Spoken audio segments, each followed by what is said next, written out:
படத்துல என்ன தியேட்டர்ல ஒன்னால போடு. ஆனா ரோலிங் தான் போது தான்.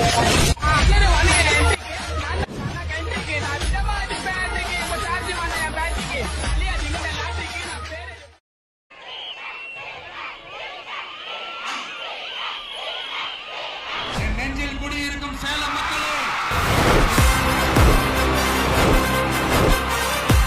இந்த தருணம் அந்த தருணம்.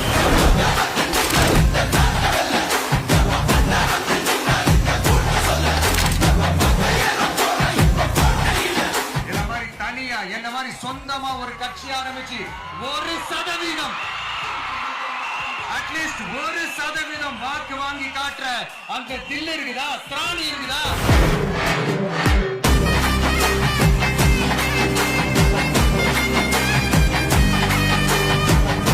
காசு கொடுத்து ஓட்டு வாங்கிடலாம்னு கனவு காண்றாங்கல்ல, அதுவும் இந்த விஜய் வந்ததுக்கு அப்புறம் நடக்கவே நடக்காது.